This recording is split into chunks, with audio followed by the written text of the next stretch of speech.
और दिल्ली के मुख्यमंत्री अरविंद केजरीवाल जनसभा को संबोधित कर रहे हैं। आम आदमी पार्टी के नेता संबोधित कर रहे हैं। रैंडम जितने बूथ होते हैं, ईवीएम मशीन होती है, उसकी पर्चियां पड़ती हैं। उन पर्चियों में से 5% पर्चियां उठाई जाती हैं। उन 5% ईवीएम की मैचिंग वीवीपैट की स्लिप से कराई जाती है। वीवीपैट पे जो स्लिप है उसकी काउंटिंग होती है, जैसे बैलेट पेपर की काउंटिंग होती थी, और उसकी काउंटिंग और ईवीएम की चेकिंग होती है दोनों की।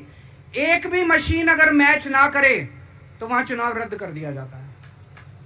तो अगर आपने ये चेकिंग कर ली वहां पे, तो इसका मतलब फिर ईवीएम का घोटाला हम बचा सकते हैं। फिर ईवीएम के घोटाला अगर कर रखा इन्होंने तो हम उसको एक्सपोज कर सकते हैं। तो सब लोगों ने लास्ट तक रुक के, आपका कैंडिडेट हार भी रहा है तब भी आखिरी तक रुक के आपको ये ईवीएम की चेकिंग करा के आनी है, ईवीएम और वीवीपैट की मैचिंग करा के आनी है। एक थ्योरी ये चल रही है कि इन्होंने इतना ज्यादा सीटें इसलिए दिखाई क्योंकि इनके लोगों ने शेयर मार्केट में इन्वेस्ट कर रखा है, और कल जब शेयर मार्केट खुले तो बम्पर होगा, तो ये अपने शेयर बेच बाच के खुद तो निकल लेंगे। बाकी एक थ्योरी ये चल रही है कि अफसरशाही पे दबाव डालने के लिए अगले 3 दिन में अफसरों से उल्टे सीधे काम कराने के लिए एक माहौल बना दिया गया। भाई आ तो हम ही रहे हैं, तो हमारी बात मानो, उल्टे सीधे काम करो, काउंटिंग में गड़बड़ कराएंगे, सब कुछ करेंगे।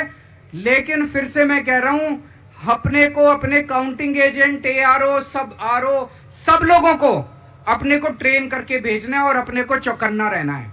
बाद में हम कहते रहे इन्होंने ये कर दिया, उसका कोई फायदा नहीं होगा। अभी अपने को चौकन्ना रहना है।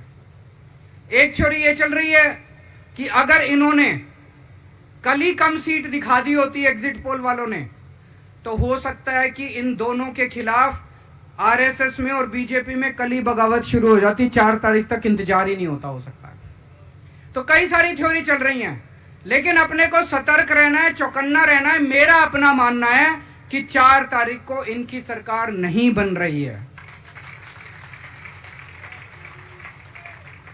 ये एग्जिट पोल से घबराने की जरूरत ही नहीं है। माइंड गेम है इनका, माइंड गेम खेल रहे हैं। आपको डिस्करेज करने के लिए, डिप्रेशन में डालने के लिए बिल्कुल नहीं जाना। आप उससे जाओ कि आप जीत रहे हो। आप अपने उस कॉन्फिडेंस से जाओ कि आप जीत रहे हो, और आखिरी तक आपको बैठे रहना है, किसी भी हालत में बैठे रहना है आपको। हमें हर एक को लड़ना पड़ेगा। ये चुनाव की